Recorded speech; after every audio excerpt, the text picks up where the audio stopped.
जसवंत सिन्हा की ये बयान है। अच्छा देखिए, हरि सिंह के साथ स्टैंड स्टिल एग्रीमेंट पाकिस्तान ने किया था, हिंदुस्तान ने नहीं माना जवाहरलाल नेहरू की अगुवाई में। ये क्या गलत है? तो एक काम कीजिए, एक दिन हमारे गृह मंत्री अमित शाह जी राजी हो चुके हैं, दिन भर चलिए नेहरू देश के लिए हानिकर है और आप देश के लिए कल्याणकारी हो, एक दिन भर। अब मैंने ऐसा कभी नहीं कहा कि नेहरू हानिकारक है। नेहरू हानिकारक है, ऐसा शब्द आप प्रयोग कर सकते हैं, हम नहीं कर सकते। आप नहीं, मैंने कभी ऐसा नहीं कहा कि नेहरू हानिकारक है, इस विषय पर चर्चा होनी चाहिए। मैंने यही कहा है कि कश्मीर समस्या का मूल कौन था और कैसे था, इसमें उस वक्त के सभी लोगों का रोल क्या था, इस पर चर्चा होनी चाहिए। और ये कह रहे नेहरू, हमारी बेंचेस से कोई नहीं कहता कि नेहरू हानिकारक थे, मगर अब यही कह रहे नेहरू हानिकारक थे, तो हम क्या कर सकते हैं? आप कह रहे हैं Nehru, Pandit Jawaharlal Nehru has been treated by you as a whipping boy to heap up all allegation upon his shoulder.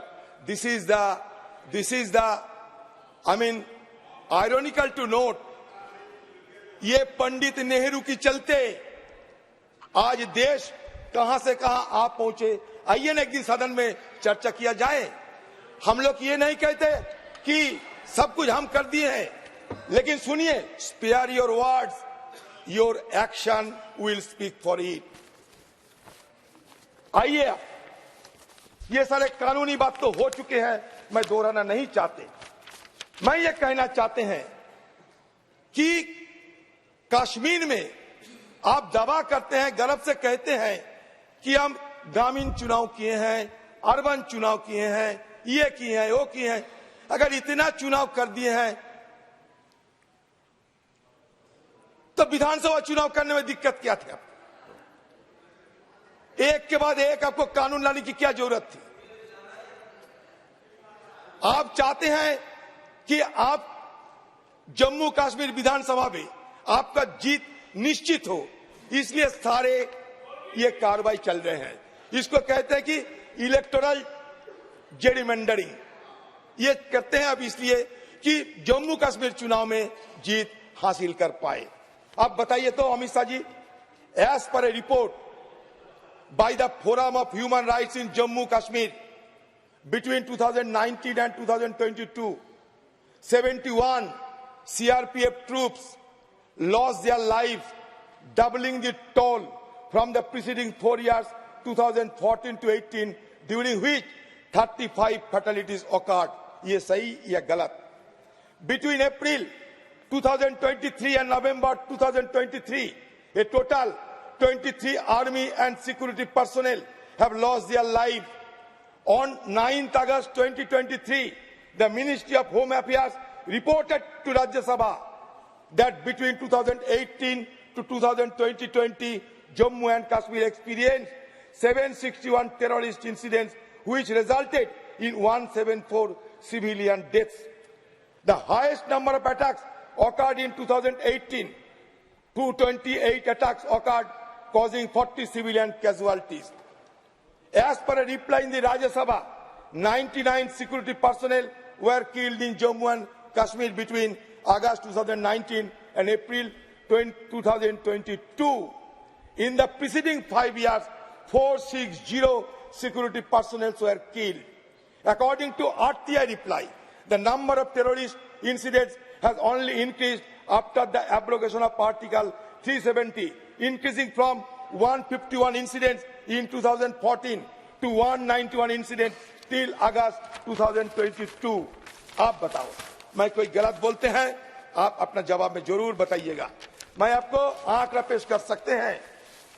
2014 में नंबर ऑफ इंसिडेंट 151, 2018 में 417, 2020 244, 2020 till August 191.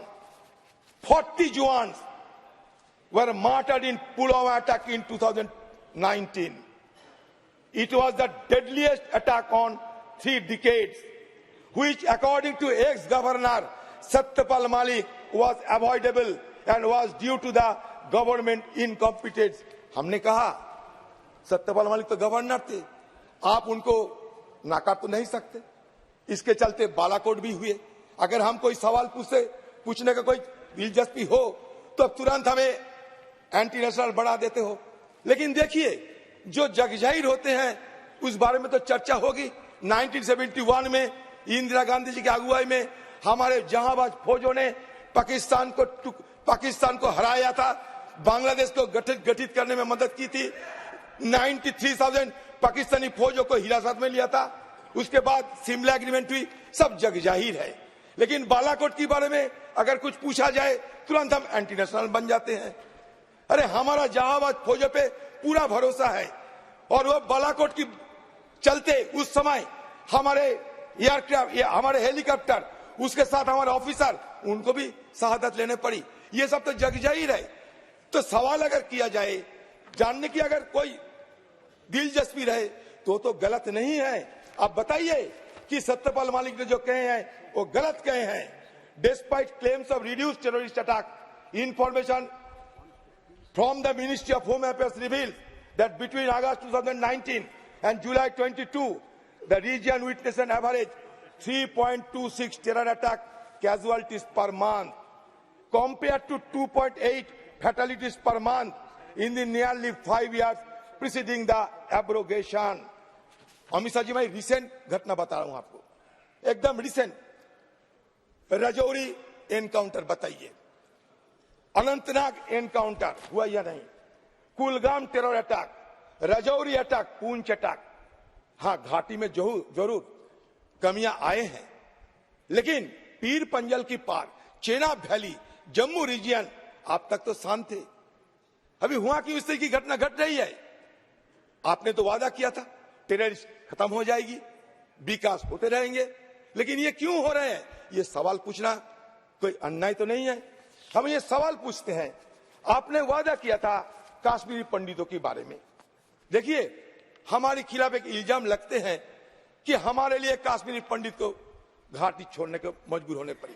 अच्छा, ये तो आपको जानकारी जरूर होंगे कि वीपी सिंह की जमाने में आपकी समर्थन से वीपी सिंह सरकार बनाई थी।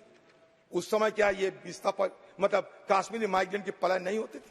बताइए तो आप क्यों सारे इल्जाम हम पे लगाते हैं? हिस्टोरिकल पर्सपेक्टिव को देखना चाहिए आप लोगों को। अब हिस्टोरिकल पर्सपेक्टिव नहीं देखते हैं, ये सबसे गलती है आप लोगों की। सेफ्टी ऑफ कश्मीरी पंडित के मुद्दे पे आइए आप। Launch in 2008 the prime minister rehabilitation and return scheme offered government job to Kashmiri Pandit in order to facilitate their return to Kashmir. Over 6,000 Kashmiri Pandits have taken employment under this scheme and migrated to the valley. However, the targeted killings of individuals like Mahesh Bhatt and Rajini Bala in 2022 prompted many scheme beneficiaries to flee to Jammu. Consequently, the JK administration issued orders to suspend the salaries. तनख्वाह भी बंद कर दिया था of Kashmiri Pandit employees who had left the valley. In February 2023, the administration issued a directive specifying that salaries would only be released for migrant Kashmiri Pandit employees who had resumed their duties in Kashmir. The government seems keen to avoid another exodus of Kashmiri Pandit under its watch, especially since it will tarnish the image of BJP as the party that ostensibly champions the cause of the Pandit. तो भयभीत की माहौल तो है, आप बचा नहीं पाते हैं, पलायन अभी भी जारी है, स्टाइपेंड आप नहीं देते हो, टारगेटेड किलिंग अभी भी होते हैं। इस तरह के और वीडियो देखने के लिए हमारा YouTube चैनल सब्सक्राइब करें, इस वीडियो को ज्यादा से ज्यादा शेयर करें, लाइक करें। इस तरह के और वीडियो देखने के लिए हमारा YouTube चैनल